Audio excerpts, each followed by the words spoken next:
আমরা এটা কিছু ভগ্নাংশ লিখি, ঠিক আছে? কিছু ভগ্নাংশ লিখি, এগুলাকে আমরা লঘিষ্ঠ আকারে প্রকাশ করি। লঘিষ্ঠ আকারে প্রকাশ করার অর্থ মানে লঘিষ্ঠ আকারটা বলতে আমরা কি বুঝি? যে ভগ্নাংশগুলো আছে এই ভগ্নাংশগুলোকে আমরা লঘিষ্ঠ আকারে প্রকাশ করি। লঘিষ্ঠ আকারে প্রকাশ করার অর্থ হচ্ছে যেটাকে আমরা কি করব? ছোট আকারে প্রকাশ করব। ছোট আকারে প্রকাশ করি। যেমন এখানে 12 ভাগের 6 একটা ভগ্নাংশ, এটাকে সবচেয়ে ছোট কিভাবে ভগ্নাংশ আকারে লেখা যায় এটাকে আমরা কি বলবো? লঘিষ্ঠ। প্রথমে আমরা একটা দেখি, দেখো 12 ভাগের 6 লঘিষ্ঠ আকারে প্রকাশ করবো। 12 ভাগের 6 কে লঘিষ্ঠ আকারে প্রকাশ করবো। এখন লঘিষ্ঠ আকারে প্রকাশ করার অর্থ হচ্ছে এই 6 কি লব না হর? 6 লব না হর? লব। আর 12 হচ্ছে হর। এখন লঘিষ্ঠ আকারে প্রকাশ করার অর্থ হচ্ছে সমজাতীয়, অর্থাৎ একই সংখ্যা দ্বারা লব এবং হরকে আমরা কি করবো? ভাগ করব। একইভাবে আমরা কি করবো? লব এবং হরকে ভাগ করব। লক্ষ্য করো, এক দিয়া যদি আমরা 6 কে ভাগ করি তাহলে তো 6, এক দ্বারা যদি আমরা 12 কে ভাগ করি তাহলে 12, অর্থাৎ এক দ্বারা ভাগের আর প্রয়োজন নাই। আমরা কি করব? 2 থেকে চেষ্টা করব যে উভয়টাকে লব এবং হরকে 2 দ্বারা ভাগ যায় কি। লক্ষ্য করো, 2 থেকে 6 কে ভাগ যায় না? জি। 2 না হলে আমরা কয়বার পর্যন্ত করব? 6 একদম 3 দ্বিগুণে 6, 2 তে আমরা 6 কে যদি ভাগ করি এটা কত? 3 দ্বিগুণে 6, 2 তে যদি আমরা 12 কে ভাগ করি 6 দ্বিগুণে 12। এখন লক্ষ্য করো, 2 থেকে 3 তে ভাগ যাবে, 2 থেকে 3 তে ভাগ যাবে, যাবে না, ঠিক আছে? 2 থেকে 3 এর ভাগ যাবে, যাবে না, বেজোড় সংখ্যা এই, ঠিক আছে? তাহলে কি করব? 2 থেকে 6 এর ভাগ যাবে, 2 তে এদিকে লক্ষ্য করো, এদিকে লক্ষ্য করো, 2 থেকে 6 এর ভাগ যাবে, যাবে, কিন্তু 3 তে তো যাবে। এইজন্য আমরা 2 দ্বারা এই 2টাকে ভাগ করব। আর কি দ্বারা ভাগ করব? উভয়টাকে ভাগ দ্বারা দেব 3 দ্বারা, 3 করে 3 অর্থাৎ 3 কে 3 আর 3 দুগুণে 6, বুঝতে পারছো? তাহলে লক্ষ্য করো, আর কি ভাগ দেয় উপরে 1 হয়ে যাচ্ছে, নিচে 2 হয়ে যাচ্ছে, তাহলে উপরে কত? 1 আর নিচে 2। তাহলে আমরা 1 এর উত্তর কি পেলাম? 1 এর উত্তর কি পেলাম? 2 ভাগের 3। 2 নাম্বার 21 ভাগের কত? 14। এখন লক্ষ্য করো, 14 কে 2 দ্বারা ভাগ যাবে, কিন্তু 21 কে যাবে না। 21 বেজোড় সংখ্যা। আমরা জানি জোড় সংখ্যা দ্বারা কি জোড় সংখ্যাকে ভাগ যায়, বেজোড় সংখ্যাকে ভাগ, ঠিক আছে? এখন 3 দ্বারা চেষ্টা করি, 3 দিয়ে যদি আমরা 14 কে ভাগ করি হবে মিলবে না। 4 দ্বারা মিলবে, মিলবে না। 5 মিলবে, 6 মিলবে, 7 দ্বারা মিলবে। এখন 7 এর নামতা যদি বলি 7 গুণে কত? 14। 7 যায় 21 3 7 গুণে 21। এখন লক্ষ্য করো, 2 আর 3 কে এক থেকে 12 কোনো সংখ্যা দ্বারা ভাগ যায় না। তাহলে আমাদের লঘিষ্ঠ আকারে প্রকাশ হলো এর দ্বারা আর কোনো সংখ্যা দ্বারা যায় না। তাহলে আমরা কি করব? নিচে লিখব 3, উপরে লিখব 2। তাহলে 21 ভাগের 14 কে আমরা লঘিষ্ঠ আকারে প্রকাশ করে কত পেলাম? 3 ভাগের 2। বুঝতে পারছো? জি। একই প্রক্রিয়া 3 নাম্বার, উপরে 25 নিচে কত? 30। এখন লক্ষ্য করো, উপরে 25 নিচে 30, 30 কে 2 দ্বারা ভাগ যাবে, কিন্তু 25 কে যাবে না।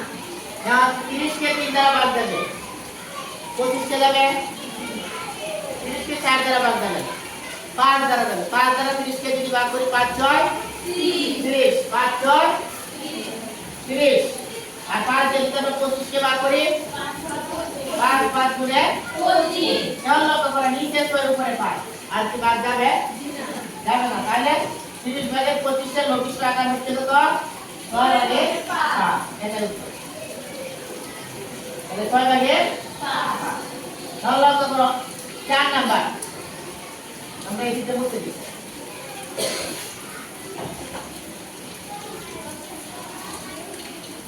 4 নাম্বার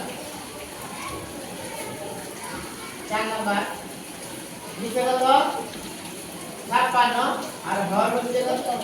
লব হচ্ছে 16, হর হচ্ছে 56। এখন লক্ষ্য করো, লব এবং হর উভয়ের মধ্যে কি আছে? জোড় সংখ্যা আছে। জোড় সংখ্যা থাকলে তো 2 তে ভাগ যাবে নাকি? আর 2 তে যদি আমরা 16 কে ভাগ করি তাহলে 2 এর নামতা পারি না আমরা? আর দ্বিগুণে 16 বুঝতে পারছো?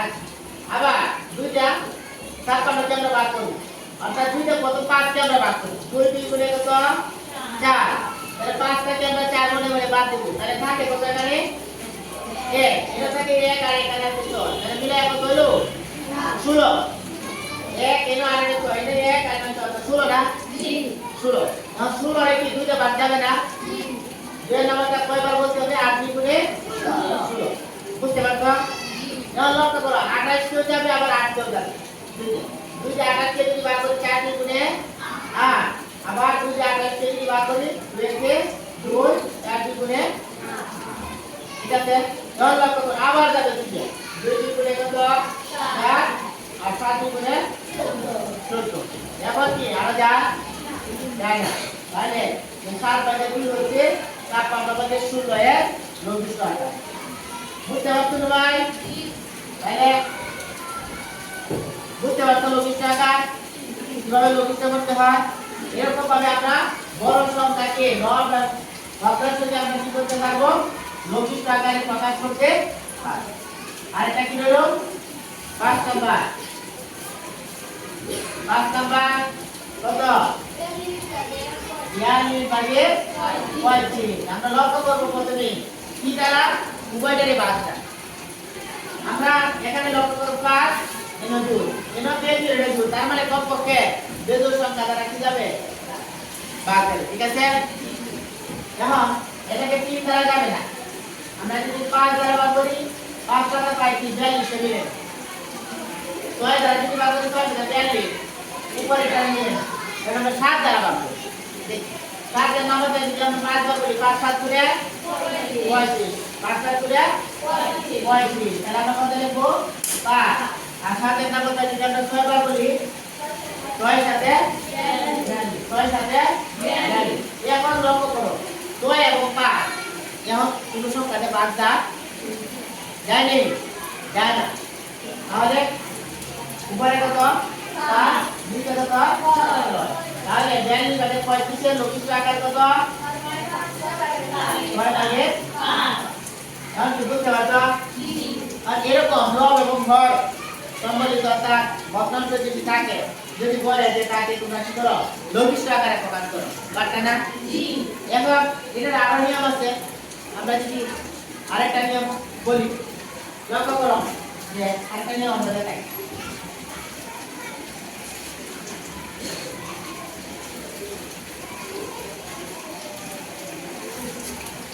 যেমন এখানে আছে কত প্রথমে এক নম্বরে 12 ভাগে 6 নাম আমরা কি করছিলাম ভাগ করছিলাম এখনো ভাগে করব 6 আমরা কি করব ভাগ করে দেখাই আগে 12 কে আমরা কি করব ভাগ করে দেখাই তাহলে কত 2 টা 6 ভাগ করলে 3 2 টা 12 ভাগ করলে কত 6 এখন আবার ভাগ দাও কত 3 কে 3 এর কেউ ভাগ দাও 6 কে ভাগ দাও 3 কে যদি আমরা 3 কে ভাগ করি আবার 6 কে আমরা 3 দ্বারা ভাগ করি তাহলে তো আমরা এখানে 3 কে 3 এর ভাগ করলে কত 1 3 কে 6 এর ভাগ করলে উত্তর 2 পাই তোমরা যদি এরকম ভাবে চাও তোমরা কি করতে পারবা লব্ধি আকারে প্রকাশ করতে তুমি এরকম একটু দেখো হয় তো সময় বেশি লাগতেছে ভাগ করে দেয় এটা একটু বড় হয়ে যায় আর আমরা যদি এরকম ভাবে উপরে দিলে ভাগ করে করি আগে যাবো এখন দুইটা নিয়মের মধ্যে নিয়মটা তোমার কাছে সবচেয়ে ভালো